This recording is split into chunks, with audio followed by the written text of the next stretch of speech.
एजुमेंटोर में आप सभी का स्वागत है। मैं हूं अक्षय।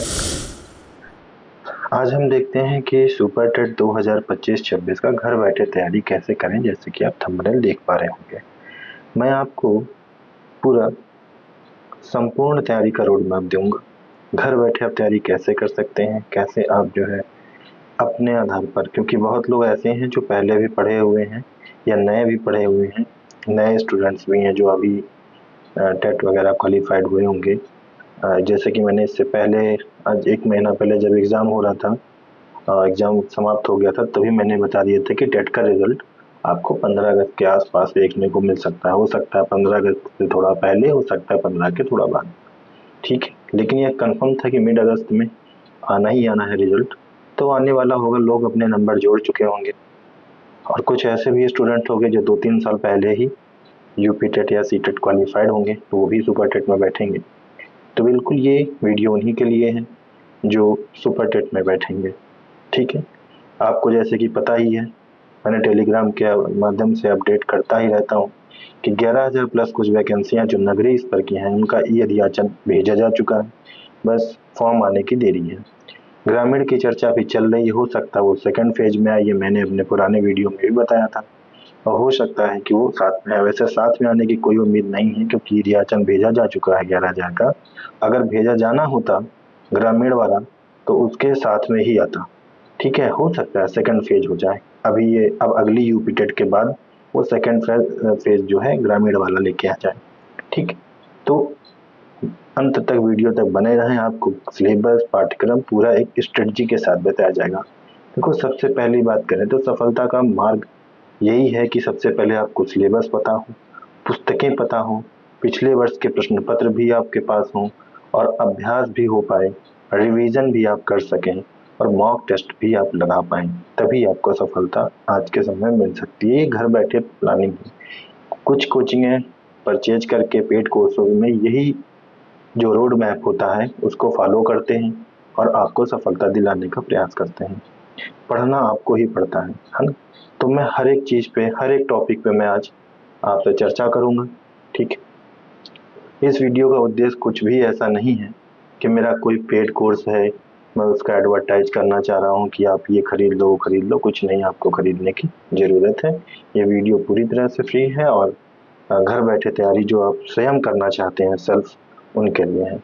सबसे पहले अगर बात करें कि इनकी शुरुआत कैसे करें, अर्थात सुपर टेट में जैसे आप शुरुआत कहाँ से शुरुआत करें इसकी, तो सबसे पहले आप आधार समझें। आधार किसका? अर्थात आपको सिलेबस पूरा क्लियर होना चाहिए। ठीक है, विषय है तो उसका थ्योरी क्लियर करें। थ्योरी किस चीज़ की? सिलेबस क्या है, पैटर्न क्या है, पहले कब हुआ था, इससे पहले तब की स्थिति क्या थी, आज की स्थिति क्या है। ठीक है, इन सब चीज़ों को पहले चीज़ देखिए, समझें। अब उसके बाद सिलेबस जब आपको मिल गया तो अब आप उसके विषय चुनें। हम आपको एक एक चीज़ों पे बात करेंगे, आप याद रखिएगा। हर एक चीज़, पाठ्यक्रम, सिलेबस, कौन सी किताब खरीदें, कौन नहीं सही है, कौन किस स्तर तक सही है, इन सब चीज़ों की चर्चा भी हम लोग करेंगे आगे। ठीक है, तो विषय चुन लें। अब कौन सा विषय आपके लिए सही है, पहले कौन सा चुनें, अंतिम में कौन सा चुनें। पुराने प्रश्न हल करें तो पैटर्न समझने के लिए पुराने प्रश्न को क्यों हल करें और कितने हल करें, क्योंकि बहुत सारे तो सुपर टेट में पीवाईक्यू है भी नहीं, है ना? 1-2 बार ही हुआ कि सिलेबस ही बदल गया, है ना? तो इधर ये भी देखना है कि आपके जो रिवीजन नोट्स हैं, शॉर्ट नोट्स बनाएं कि लॉन्ग नोट्स बनाएं, उनको दोहराओ कैसे बराबर करें। मतलब शॉर्ट नोट्स बनाएंगे तो रिवाइज हो जाएगा, लेकिन अगर लॉन्ग बना लिए तब क्या होगा, तो कैसे अपनी किताब को शॉर्ट नोट्स में बदलें, है ना? एमसीक्यू हल करें आधार को। तो इन सब चीज़ों को समझने के लिए सबसे पहले हम अगर देखें तो हमें उसकी क्लियरिटी होनी चाहिए कि क्या है सिलेबस, हमारा सिलेबस क्या है, कितने नंबर का है, उसी के आधार पे हम लोगों को आगे बढ़ना चाहिए। तो अगर देख पा रहा हूँ मैं, प्राथमिक विद्यालयों में सहायक अध्यापक के रिक्त पदों के लिए ये है। ठीक है, तो इसमें भाषा हिंदी तथा अंग्रेजी। ठीक है, इसमें हिंदी तथा अंग्रेजी जो कि 40 नंबर की आएगी। ठीक है,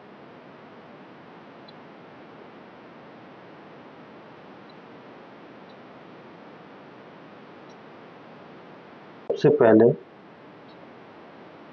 पहले हम लोग सिलेबस की बात करें तो बिल्कुल ऑफिशियल सिलेबस ही देखना दिखाना था आपको। तो ये ऑफिशियल सिलेबस है इनका, ठीक है। ये कैसा है, इनका ऑफिशियल सिलेबस है। इस ऑफिशियल सिलेबस में अगर आप देखें तो 2.5 घंटे का पेपर अर्थात 150 मिनट का होगा, ठीक है। इसमें हिंदी, संस्कृत तथा अंग्रेजी तीनों भाषा, ये मैं इससे पहले पूरा सिलेबस डिस्कस कर चुका हूँ, इसलिए सिलेबस में एक एक पॉइंट टू पॉइंट नहीं पढ़ूंगा, सिर्फ एक आप ओवरव्यू ले लीजिए सिलेबस का। मैं आगे पूरी किताबों के बारे में चर्चा करूंगा। तो भाषा जिसमें 40 नंबर की है और विज्ञान 10 नंबर का, गणित 20 नंबर की, पर्यावरण सामाजिक अध्ययन भी 10 नंबर का, शिक्षण कौशल 10, बाल मनोविज्ञान 10, जी के समसामयिक घटनाएं 30 नंबर की, तार्किक माने लॉजिकल रीजनिंग जो है वो 5 नंबर की, सूचना तकनीकी ICT 5 नंबर की, जीवन कौशल प्रबंधन आवृत्ति 10 नंबर की, ठीक है। ये आपका क्या है, ऑफिशियल सिलेबस है, ठीक है। ये आपका ऑफिशियल सिलेबस है, ठीक है। ये आपका ऑफिशियल सिलेबस है, ठीक। ये आपको टेलीग्राम चैनल में मिल जाएगा, ठीक है। अब इसके आगे देखें तो अगर हम देखें तो भाषा हिंदी जो है, हिंदी का 20 नंबर का वेटेज है और इसमें संस्कृत भी है, ठीक है। संस्कृत भी है। आगे गणित है, ठीक है।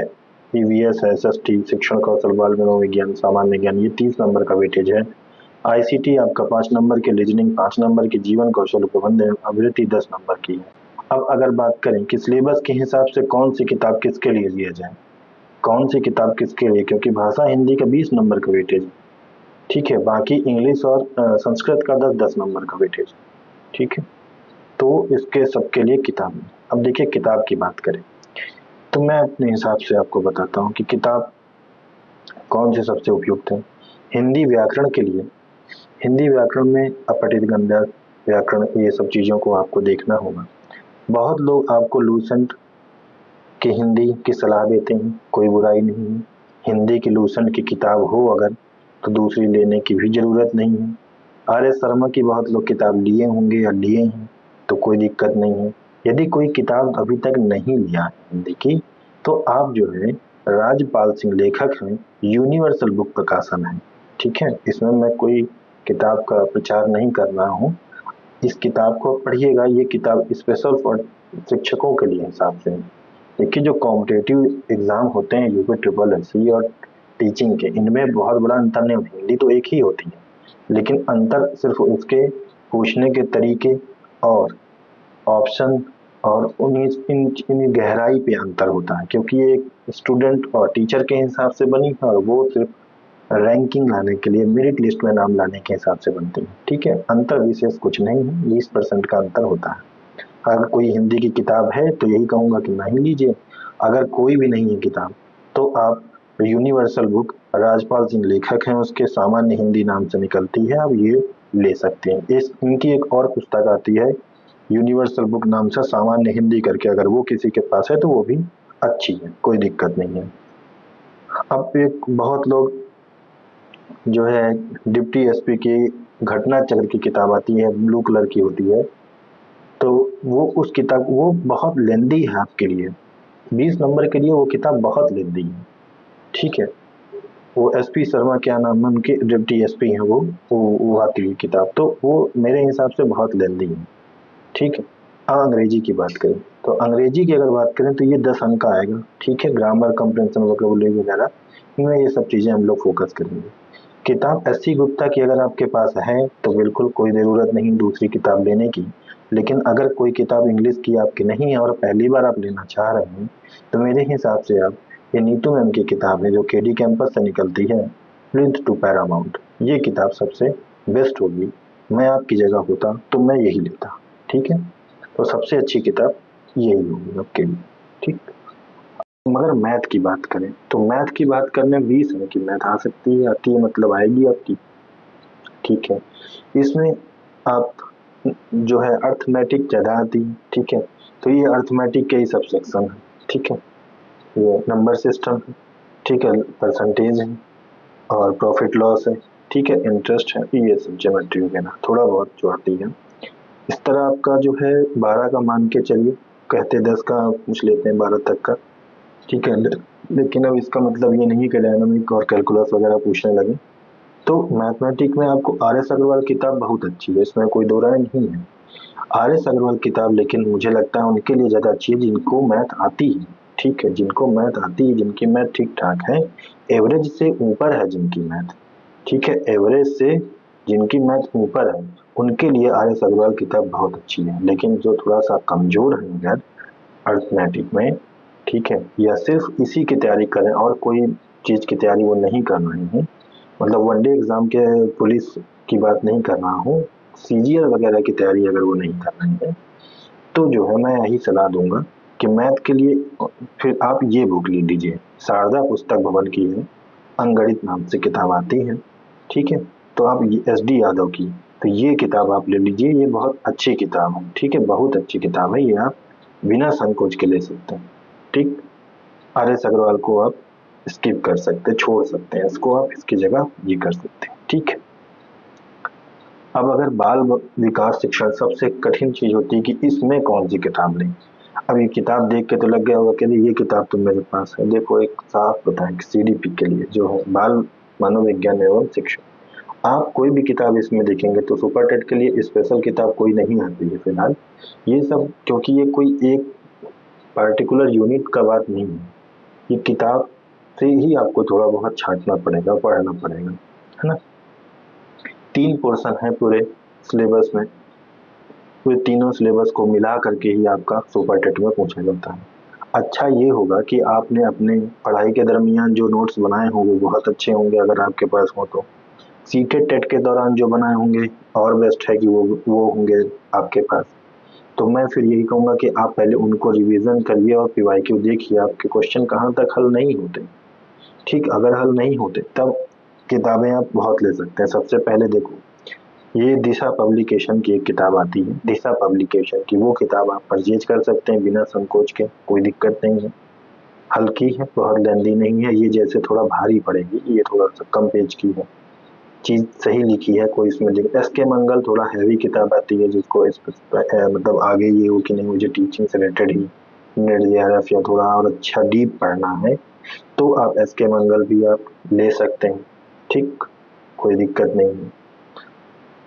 और ये किताब जो है बाल विकास शिक्षण विधि, इसमें क्या होगा आपको सारे अध्ययन सामग्री भी मिल जाएगी और आपको कुछ क्वेश्चन भी मिल जाएंगे, ठीक है। इसमें आपको ये थोड़ा सा है कि ये थोड़ा सा मोटी किताब है, ये आपको थोड़ा पतली किताब है, कमी ना इसमें है ना इसमें। इसके मंडल किताब के अपेक्षा आप ये चाहें तो दिशा पब्लिकेशन और ये या तो घटना चक्र की ले सकते हैं, ठीक है। तो सब दोनों में सबसे अच्छी किताब की बात करें तो ये है, लेकिन अगर थोड़ा सा बल्कि ना हो तो उसके हिसाब से दिशा पब्लिकेशन किताब ज़्यादा बेस्ट है, ठीक, क्योंकि आगे चल करके हम लोग इसको भी कवर कर सकते हैं, मतलब कि ये जो आपका ये प्रैक्टिस सेट में और कवर हो जाएगा, ठीक है। ज़्यादा समय अभी जैसे समय नहीं है, अभी आपके पास समय है अभी क्योंकि डेट नहीं है, लेकिन हालांकि 3 से 4 महीने के अंदर एग्जाम होने की पॉसिबिलिटी पूरी पूरी है। तो अगर आप अभी तुरंत ये ले लो तब तो ठीक है, लेकिन अगर 2 महीने बाद लेना है फिर दिशा पब्लिकेशन ही सही होगी, ठीक। तो इन दो पब्लिकेशन में कोई भी ले लो, इसमें कोई दिक्कत नहीं है, ठीक। अगर आपके पास जो नोट्स हैं उन्हीं को जरूर पढ़ें। अब ईवीएस और एसएसटी की बात रही, ईवीएस और एसएसटी की जो बात है वो वैली पब्लिकेशन की ईवीएस की आती है, ये नेट जेआरएफ के लिए भी किताब निकालते हैं और ये आपके सीटेट यूपी टेट इनके लिए भी एग्जाम के एग्जाम निकालते हैं। तो पहली बात तो मैं ये कहूँगा कि अगर आप एनसीईआरटी के नोट्स आपके पास हैं या आपने खुद से बना रखे हैं तो फिर इससे अच्छा तो कुछ है ही नहीं, ना कोई किताब है ना किसी के नोट्स हैं, सबसे अच्छे आपके नोट्स हैं। अगर आप बना चुके हैं या बना रहे हैं तो भी अच्छी बात है, अभी समय है, अभी आप एनसीईआरटी के बुक के हिसाब से अगर बना सकते हैं तो ये सबसे बेस्ट है, इससे बेस्ट कुछ भी नहीं है कि एनसीईआरटी के आप भूगोल, संविधान और मतलब पॉलिटी और ज्योग्राफी और हिस्ट्री के इन महत्वपूर्ण जो है टॉपिक हैं, सब टॉपिक हैं, उनसे आप अपने एनसीईआरटी के नोट्स बना लीजिए। लेकिन यदि आप नहीं बना सकते हैं, आपको किताब को लेना ही लेना है, तो मैं आप कहूँगा कि आप ये किताब लीजिए, ये घटना चक्र की सामान्य ज्ञान किताब आती है। अब ये भी ले सकते हैं, लेकिन बहुत लोगों के पास लूसेंट की जीएस होगी, तो लूसेंट की अगर जीएस है तो लूसेंट की जीएस है तो फिर रहने दीजिए, इसको अपना लीजिए। तो लूसेंट की अगर है तो इसको आप छोड़ सकते हैं, लेकिन अगर लूसेंट की नहीं लिया है तो आप ये ले लीजिए। और यदि लूसेंट लिया भी है लेकिन आपने पढ़ी ही नहीं कभी, तो भी आप ये किताब ले लीजिए, ठीक है। और इसके अलावा आपके पास कौन सी किताब है वो आप मुझे कमेंट सेक्शन में बताइए। यदि अगर सही होगी तो वो भी आप ले सकते हैं, है ना। मेरे हिसाब से जिसने अभी तक नहीं ली है वो ये किताब ले ले। और अगर समय हो तो एनसीईआरटी की किताब पढ़ के जो बना पाओ पॉइंट, 10 15 पॉइंट, 20 पॉइंट, जितने बन पाए, 1 पेज, 2 पेज, 10 पेज, वो आप स्वयं से बनाइए। अच्छा, इस किताब के और भी फायदे क्या हैं। सामान्य विज्ञान के लिए भी यही किताब में काम हो जाएगा आपका, ठीक है। लूसेंट है तो लूसेंट से भी काम हो जाएगा, ये है तो इससे भी काम हो जाएगा आपका, ठीक। तो लूसेंट है या तो दिशा पब्लिकेशन, दोनों में कोई भी है तो काम दिशा पब्लिकेशन की भी आती है। इसकी एनसीईआरटी सार करके भी आती है। एनसीईआरटी सार जो होती है थोड़ा ज़्यादा हैवी होती है। मैं अगर आप कहेंगे तो दिशा पब्लिकेशन की एनसीईआरटी सार का इंग्लिश वर्जन और हिंदी वर्जन, दोनों वर्जन का मैं आपको पीडीएफ उपलब्ध करा दूंगा। आपको टेलीग्राम ज्वाइन करके यहाँ पर आपको यूट्यूब में कमेंट करना पड़ेगा और चैनल को सब्सक्राइब और लाइक कर लीजिए, जिससे एक उत्साह भी बना रहेगा और हर नोटिस आप तक पहुँच भी जाएगी समय से, ठीक है। तो आप कमेंट सेक्शन में यहाँ बता दीजिए और टेलीग्राम ज्वाइन कर लीजिए। और उसके बाद मैं आपको वहाँ पर दिशा पब्लिकेशन की एनसीईआरटी सार की किताब वहाँ आपको शेयर कर दूंगा, पीडीएफ फॉर्म में मेरे पास है, ठीक। अब और कोई अगर किताब बची हो, मेरे से छूट गई हो भूलवश, तो आप कमेंट सेक्शन में बता दीजिए, मैं आपको जरूर बता दूंगा। तो ये मेरे हिसाब से। अब देखिए, अब जो सिलेबस बचा है उसकी भी चर्चा मैं करूंगा वीडियो के अंत तक, अभी बने रहिएगा, ठीक है। पहले अब इतनी किताबें हमने ली, समझी, देखी, इनकी चर्चा कर लेते हैं। अभी मेरे दिमाग में और सिलेबस के कुछ पॉइंट्स बाकी हैं। रिवीजन की बात करें, अगर ये किताबें हम ले रहे हैं तो देखिए इनमें रिवीजन की भी बड़ी ज़रूरत पड़ती है। तो रिवीजन, किताब ले लिया नोट्स, लेकिन अगर किताब लेने के बाद भी आपको देखो नोट्स तो बनाने ही पड़ेंगे। ये ऐसा नहीं है कि आप किताब ले लिए तो नोट्स नहीं बनाएंगे। अब जैसे ये किताब मान लीजिए आप ले लिए, तो इसका नोट्स नहीं बनेगा, ये खुद नोट फॉर्मेट में है। फिर भी आप अगर पढ़ रहे हैं तो कुछ बहुत पॉइंट आप नोट कर सकते हैं जो आपको बिल्कुल भी नहीं याद है, ठीक। अब जैसे ये किताब है, इस किताब को, सीडीपी की किताब को आप बिना नोट्स बनाए इसको आप रिवाइज कर ही नहीं सकते, तो इसका नोट्स बनाना ही पड़ेगा आपको, ठीक। कम से कम पेज में बनाइए। अगर ये 100 पेज की किताब है तो आपको 10 पेज में बनाना है। तो इस तरह से आप अपने नोट्स खुद बनाइए। दूसरे के नोट्स, किसी भी पेड नोट्स पे भरोसा मत करिए। जो आप खुद से बनाएंगे वो लंबे समय तक आपको याद रहेंगे। और दूसरी बात ये, अभी आपके पास समय है, समय की कमी नहीं है, इसलिए बनाया जा सकता है। तो इस तरह से विज्ञान का भी आपका मैंने बता दिया। अब इधर जब पहला रिवीजन आपका हो जाएगा तो मतलब पहले आप नोट्स जब बन जाएंगे, आपके नोट्स कंप्लीट हो गए, तो आप पहला रिवीजन 7 दिन में कर लीजिए और दूसरा रिवीजन आपको फिर 15 दिन में करने की जरूरत पड़ेगी। ये उनके लिए है जो एक एवरेज स्टूडेंट है। लेकिन आप यदि ज़्यादा कमजोर हो तो पहला रिवीजन आपको 3 दिन में करना चाहिए, फिर आपको 7 दिन में करना चाहिए, फिर आपको जो है 11वें 12वें दिन, फिर आपको 15वें दिन, इस तरह से करना चाहिए। साइंटिफिक रिवीजन साइकिल है, ठीक है। इस तरह से आप अगर करते रहेंगे तो आपको ये लंबे समय तक चीज़ें याद रहेंगी। आगे बात करें देखिए सफलता की, तो आप निरंतरता बहुत जरूरी है। आप 7 दिन, मान लीजिए आप 7 दिन पढ़ते हैं।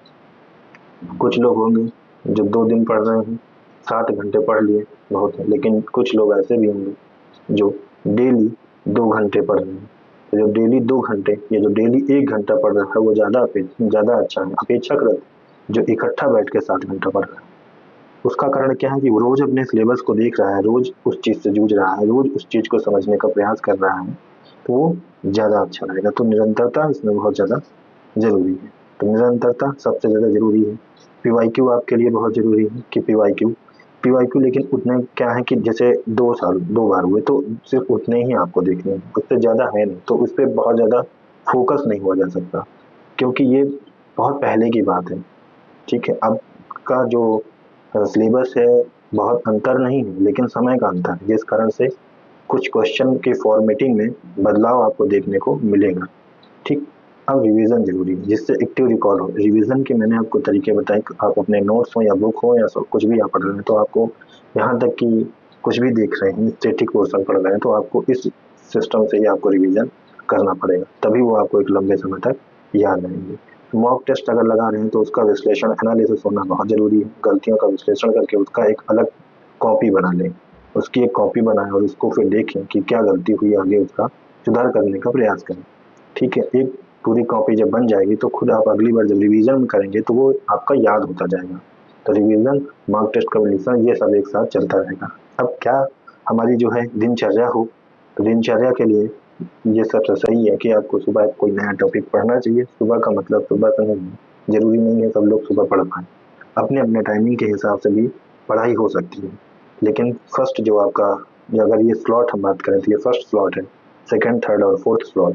तो फर्स्ट जो स्लॉट में आपको क्या करना चाहिए कि नया टॉपिक हाईएस्ट फोकस होता है, क्योंकि आप पहली बार पढ़ रहे होते हैं, फर्स्ट स्लॉट होता है आपका, तो नया टॉपिक आप उठा सकते हैं। सेकंड में आपको क्या करना चाहिए कि एक्टिव रिकॉल करिए, प्रश्नों का अभ्यास करिए जो आप पहले किए हैं, जो आप पीवाईक्यू हैं उनको आप देख सकते हैं। फिर उसके बाद जो आप किए हैं उन पर फोकस हो जाइए थर्ड स्लॉट पर। और फोर्थ स्लॉट पे आप जितना सुबह से शाम तक पढ़े हैं उन पर आप फोकस करिए, एक डायरी जरूर बनाइए। ये डायरी में ये चीज़ जरूर नोट करिए कि नेक्स्ट डे का जो फर्स्ट स्लॉट होगा, जो नेक्स्ट डे का फर्स्ट स्लॉट होगा, उस पे आप क्या पढ़ेंगे ये फोकस होना चाहिए। और अभी से आपको जो है ये भी लिखना पड़ेगा कि आप 3 महीने का सिलेबस बना रहे हैं डायरी, या आप 1 महीने की बना रहे हैं। ठीक, यदि आप 1 महीने की बना रहे हैं तो उसके हिसाब से, यदि आप 3 महीने का बना रहे हैं तो इसके हिसाब से। मेरे हिसाब से फिलहाल अभी आप अगर शुरुआत कर रहे हैं, अभी तक आपने शुरुआत नहीं की है, तो अभी आप सिर्फ 1 महीने का बनाइए, सिर्फ 1 महीने का ही प्लान बनाइए। स्लॉट फर्स्ट, नया टॉपिक पूरा पढ़िए। सेकेंड स्लॉट में ठीक है, प्रश्नों का जो अभ्यास करिए, प्रैक्टिस करिए। ठीक है, ये जरूरी नहीं कि जो आप पढ़ें उसी का प्रैक्टिस करें। अगर आप पहले भी पढ़ चुके हैं तो नए प्रश्नों को भी आप देख सकते हैं, कुछ पुराने क्वेश्चन पढ़ सकते हैं, कुछ नए क्वेश्चन भी आप देख सकते हैं। अब अभ्यास अभी उतना नहीं कर सकते हैं, तो अभी के लिए जैसे ये 1 महीने का, क्योंकि अभी तो हमारे पास क्वेश्चन का ही मतलब क्वेश्चन नहीं है, तो हम कैसे अभ्यास करेंगे। तो अभी के लिए आप ये भी कर सकते हैं कि 1 महीने में आप 15 दिन अभी 2 नए टॉपिक पढ़ सकते हैं, पहले स्लॉट में भी और दूसरे स्लॉट में भी। फिर जब 15 दिन और हो जाएंगे तो हमारे पास क्वेश्चन काफ़ी कुछ हो चुके होंगे, क्योंकि हम इनको पढ़ चुके होंगे, इनका हमारे पास एक आइडिया होगा। ठीक है, तो फिर हम 15 दिन बाद ये सेकंड स्लॉट में हम अभ्यास कर सकते हैं। थर्ड स्लॉट हमेशा ये रखिए कि दिन भर में जो भी पढ़ा उसका दोहराना ज़रूरी है। और थर्ड में डायरी में ये जरूर मेंशन होना चाहिए कि आप नेक्स्ट डे के फर्स्ट स्लॉट में क्या पढ़ेंगे, डेली का डेली आपको लिखना चाहिए। ठीक है, अब आगे बात करें जो सबसे बचे हुए सिलेबस है, जिसमें रीजनिंग भी है आपका, जिसमें आपका स्टैटिक जीके का पोर्शन है, जो सामान्य ज्ञान आपका था, जो सामान्य ज्ञान है 30 नंबर की, करंट अफेयर्स है, जो आपका करंट अफेयर है, करंट अफेयर जो है ये आपका जो है, ठीक है, इसी में शामिल हो जाए, सामान्य ज्ञान है, करंट अफेयर्स है, ये सब। और ईवीएस का जो सेक्शन है, ईवीएस एसएसटी का जो सेक्शन है, ठीक है, ये सब कुल मिला के आप अगर देखें तो आपके तकरीबन 40 नंबर के आसपास बनते हैं। 40 से कम नहीं बनते हैं, 40 प्लस ही बनेंगे। विज्ञान को भी शामिल कर लीजिए तो 50 बन जाएंगे, लेकिन इतना मोटा मोटा भी अगर आप शामिल कर लें तो ये 40 प्लस नंबर हैं।